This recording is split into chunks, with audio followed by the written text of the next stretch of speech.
Thanks once again for being here. We're here with Sam Levine and Clark Wolfe to talk about their new upcoming film, Fiendsgiving, which they are crowdfunding um, in a very different way than we've seen before.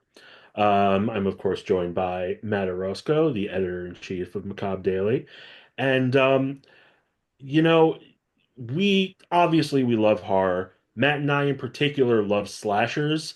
And Yeah. even though we loved Eli Roth's Thanksgiving itself is still a really fertile ground for horror. I really want there to be more Thanksgiving horror movies. So you guys are already checking all the boxes.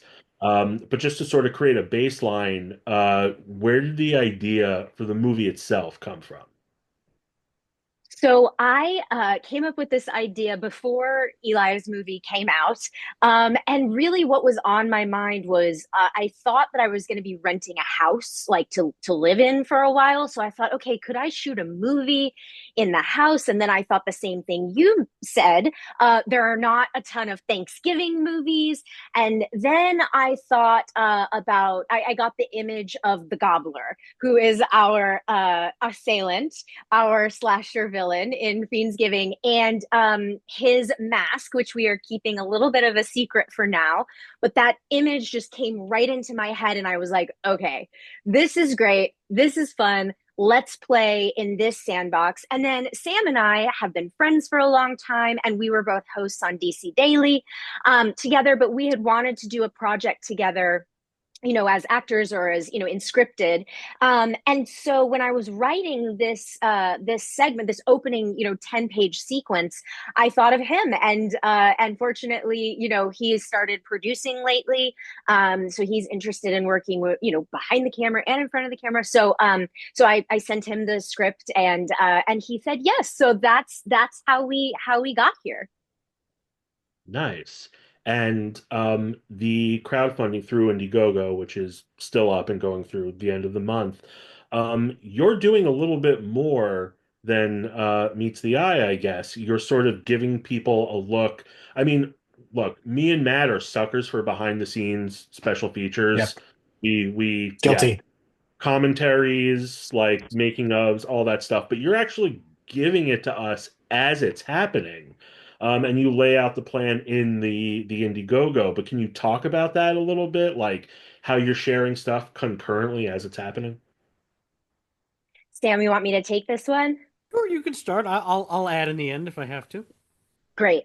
So I the last short film that I directed was called A Shining Example, and it happened through the AMC networks was funding a Twitch channel that I was a host on.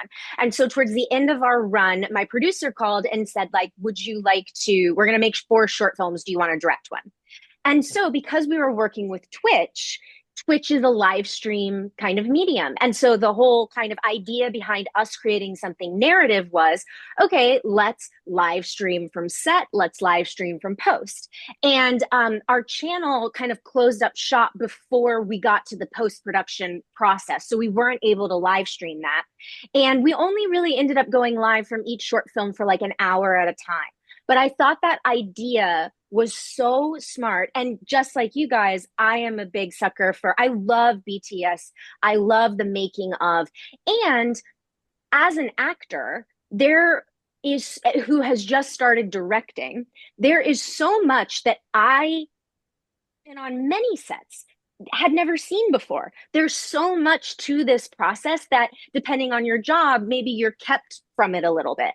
And so this summer, I had the opportunity to shadow a wonderful director named Natasha Kermani on a feature that she was directing here in Los Angeles. And I just was literally a ghost floating around that set. And they let me do it, which was like so generous.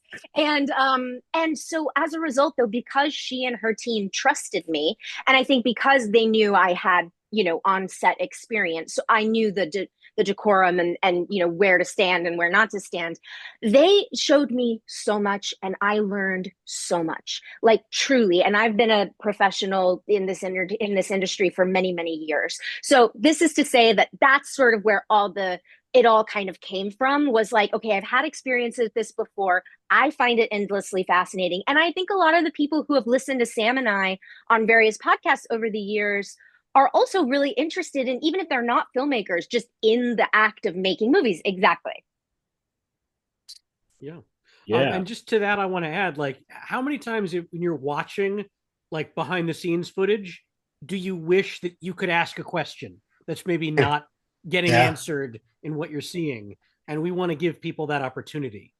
There will be live feedback as much as we're able to do, and I think I've never seen that before. So I'm so thrilled that Clark had this great idea that we could give that to people who want to make films themselves or are just interested in the process, just as a fan. I was Yeah. about to ask, who's your ideal backer, but it kind of sounds like people that's the two categories, right? Is people that are interested in getting their own film made, but maybe don't have don't know what to do first and need some, like, I need a hands-on help or a visual, or there's like just us who are just really into the love of the craft, and appreciate it from afar. Um, but I'm curious to know how you came up with the different, backer levels as well. You have a lot of different ways for people to engage, which I think encourages, obviously anyone at any level to be able to participate. So how did you make the determination as to what level of access to give based on what amount? Well, I think we are all very conscientious of the fact that resources, monetary resources, are can feel tight right now. So we wanted to make sure that if you were participating in this campaign, it felt like you were really getting something out of it, and that all the tiers would have access to something that was ongoing.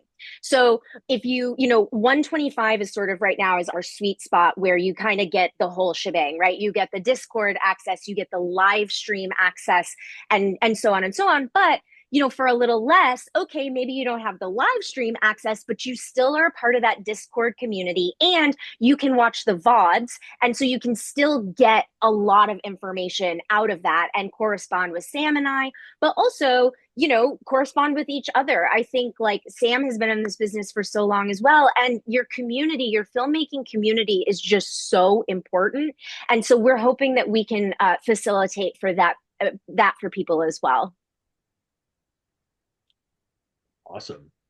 And actually, Sam, I mean, yeah, both of you are vets, but you've worked on some major, major things. And, you have sort of a sprinkling of indie films within that. And, do you find that working on, sort of the Inglorious Bastards, the Freaks and Geeks, even though that's two different mediums, TV and movies, how does that sort of inform how you're able to work in the indie world? That's a great question. Obviously, in the indie world, it's not really a secret that it helps if some of the people in front of the camera are recognizable from other projects. It helps bring funding in typically. I don't know that I really have ever met that criteria. I mean, people know me from other things, but I'm not, Chris Pratt, who's like, if Chris Pratt says to an indie, production, like, okay, yeah, we can use you and we'll get $10 million. Yeah. But I think for many, it's a starting point. And so, like I said, I don't think I necessarily provide that for most of the indie stuff that I've done, but as a producer, I'm very grateful that I've been on such sets, that I've seen how $80 million movies are made. And then I've been on sets where the total budget of the film was $100,000. So, you learn exactly what is a necessity and where you can compromise to still not sacrifice quality of the story you're trying to tell. And so having the benefit of being on giant movies and much smaller movies, I like to think that I bring that to any project that I do, especially behind the camera. But as an actor, I'm just attracted to great stories. And I think this is a really fun story that Clark wants to tell. We're going to get the Levine effect going. We're going to find a way to crack the Levine code in Hollywood and get a dollar amount attached to that marquee name. But Perfect. Clark, I know I am. I appreciate you wanting to keep things a bit under wraps with the Gobbler, especially the look of the mask, because that is kind of as far as slashers go. They can live or die on those things, quite literally and figuratively. But I'm curious to know, when it comes to the style of the Gobbler beyond the mask, right? What can fans expect? And maybe even if to keep it more obtuse, if you want to put it in like, what would their Pinterest mood board be like? Give us a Oh my sense of God. how they're going to slash. Well, first of all, now you're speaking my language. I on Pinterest mood boards with you all day long. No, I love this question. Yes. So the Gobbler, what I will say, I'll do a little tease and say that when we first meet the Gobbler, he is not the Gobbler. There is something that takes place that facilitates and kind of crystallizes who this person is going to become. However, the comps that I've been using sort of tonally for the movie are You're Next and The Strangers, with the sense of humor and the relationships of Bob Clark's Black Christmas. And it's kind of funny because certainly You're Next has a very distinct mask, a very distinct look. But and so does The Strangers. And also we never get a good look at whoever our killer is in Black Christmas. So there are elements of all of that in terms of the design, but I would say you can expect a human being wearing a burlap sack on their head to start. I love it. I love a cropsy story. It sounds like we're getting like a burning style origin. So I'm here for it. And if it involves boiling hot cranberry sauce, where do I sign? But let me write yeah, that down. Hold on. This is the first time hearing that the Gobbler is a human being. This wasn't a giant turkey movie. I mean, because kaiju turkeys was that Yeah. the second idea? Oh my God. That's the sequel. I gotta have somewhere to go. I thought it was a giant turkey played by Arnold Schwarzenegger. The tagline, "No pardon for you." Isn't that what we agreed on? I'm sorry to talk shop here. The Gobbler verse sounds like it's coming together perfectly just in these past few moments, I feel like. Schwarzenegger, a kaiju. Special thanks all around to Macabre Daily in the credits. Yeah, just give us the little nod right at the very end, like right after the Technicolor one. Just put like Macabre Daily. Done. Awesome. Good night, everybody. So, I've worked on film sets just as a PA and crafty on one ill-fated short film, but that wasn't my fault. But anyone who's ever worked on a film set knows how hard it is to do anything. And it's all worth it, but like, my God. And, sometimes tempers flare, tensions rise, especially on low budget films. So, but they also, this is long-winded and I apologize, but it's also important to I think it's important to show people how the sausage is made. So, are you, how are you sort of mitigating maybe if you're live streaming something and it shows off, the warts and all of the stuff maybe you wish people didn't see, how, I guess, what what's your plan for burying the bodies? Just give I pick up what you're putting down. Well, I'll have to get my temper in check. But Sam's a cool cucumber. So would you say you're a screamer, Sam? I've been known to flip a table or two. Is Xander a screamer? Is Xander a table flipper or a hole puncher? He seems like he would be from the description. Yeah. Like a drywall aficionado, perhaps. He's not a good dude. Okay. But what I will say to answer your question, Lowell, is I'm really lucky that I trust my crew. If I can bring back a lot of the people from A Shining Example, I really like working with them. And, not to say that everything that happened on A Shining Example was easy, because certainly it wasn't, but everyone had their marching orders. Everyone knew what they were doing, and I trust them. I think that's kind of the biggest thing is for me, if you trust your crew, then, you'll figure it out. I think, and look, I think also this is not my first time making a horror movie. It's not Sam's first time making a horror movie. So we understand special effects don't always work. We understand that there are bumps in the road, and that's okay. As long as everyone is safe, because we do have an extensive action sequence. So as long as everybody is safe, as long as everybody feels good, I feel super confident that we will be able to solve any problems that come up.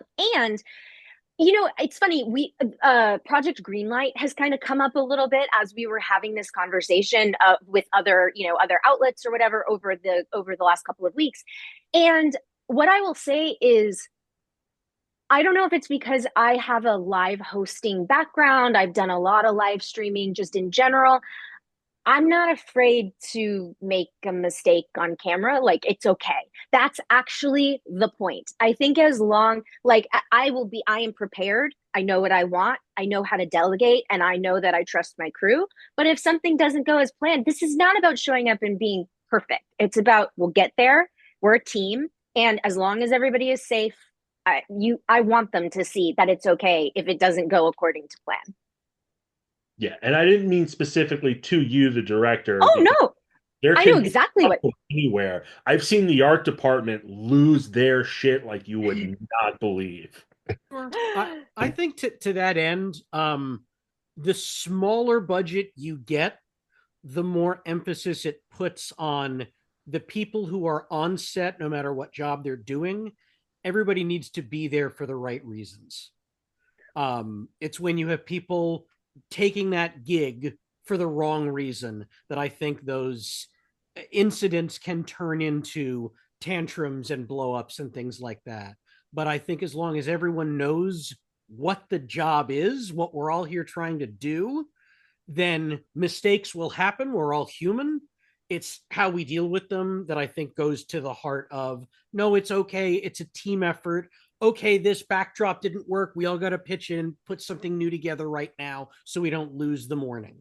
And I think it's that sort of attitude that's the difference between, something that's going to work and something that's going to maybe be like that short film you talked about that didn't go so well. So no fiends on Fiendsgiving, it sounds like.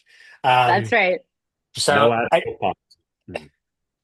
I love the idea that you all are kind of getting this kind of big opening scene crowdfunded, and I'm curious to know, to what extent will backers have access to the journey beyond this, like going to full feature production?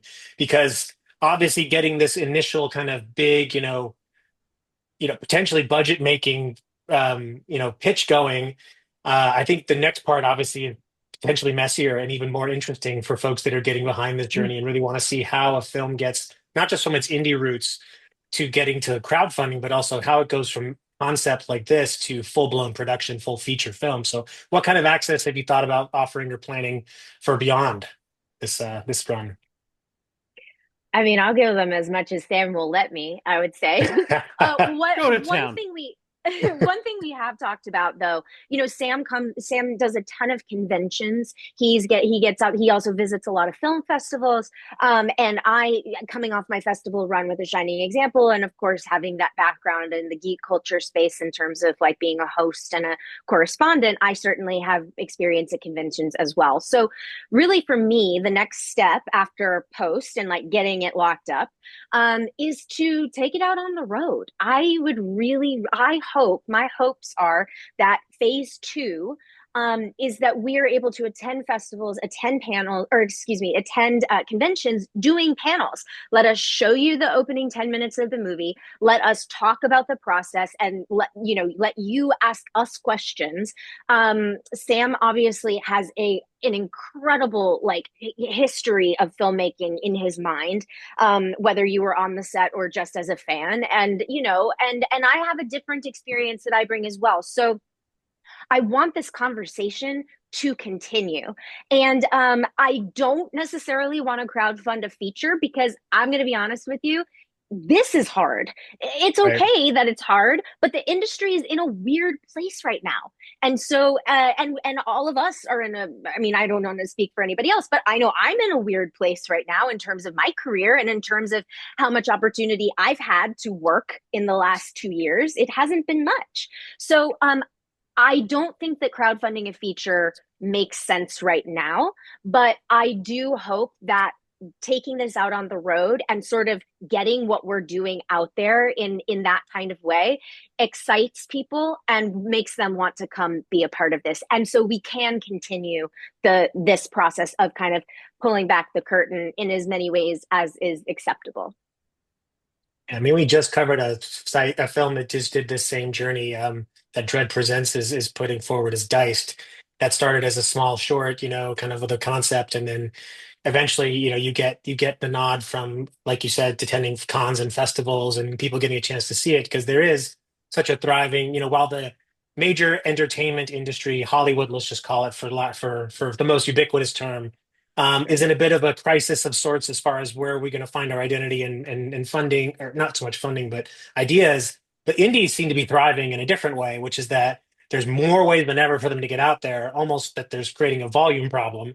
But at the same time, the access and the democratization of tools and resources is there. So all that to say, like, I think what you all are doing with this is not just impressive, but I think it sends a message that this is more than just filmmaking, it's community.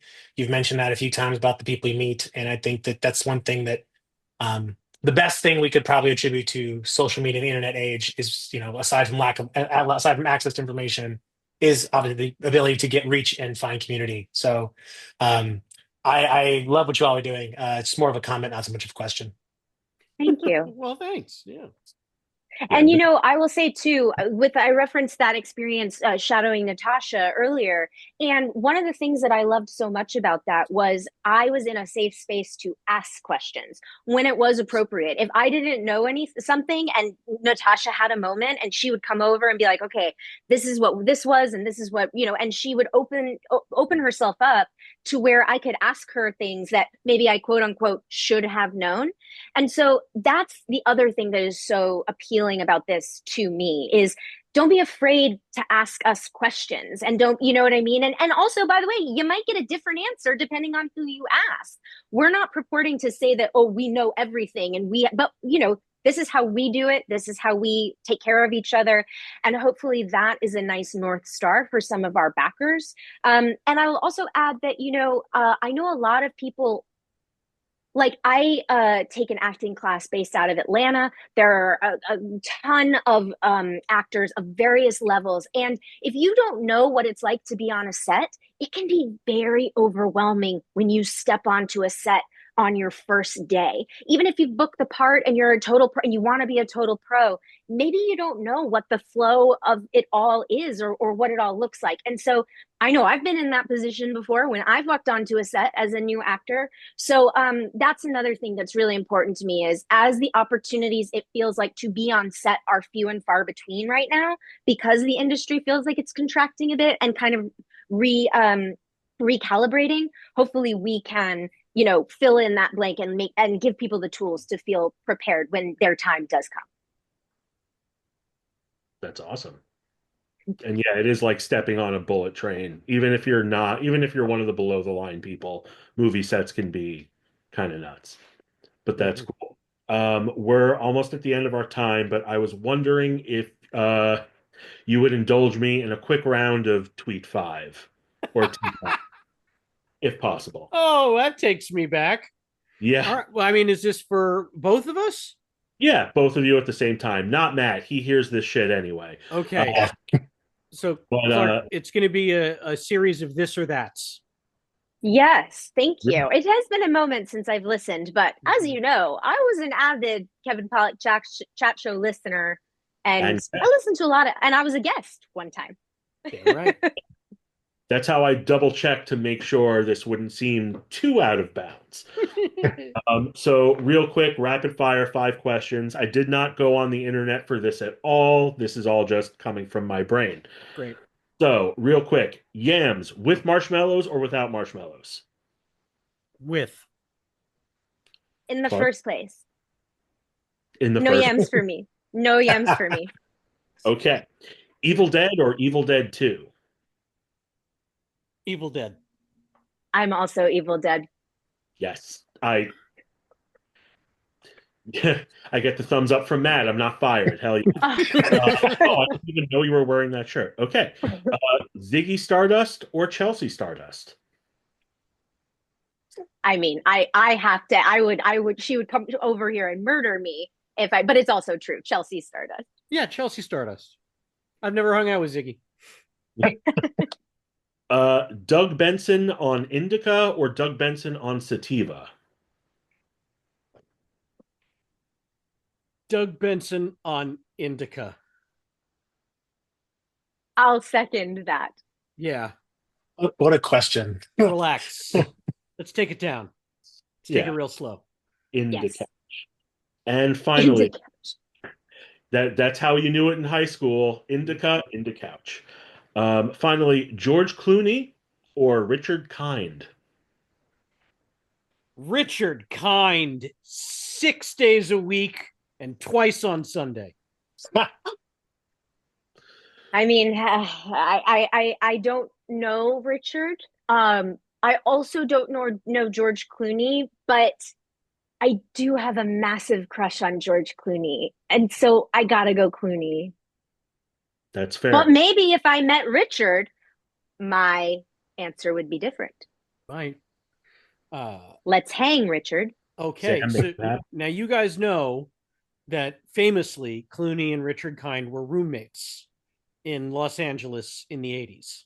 Yeah. And everybody knows Clooney has a lifetime of pranking his friends and coworkers.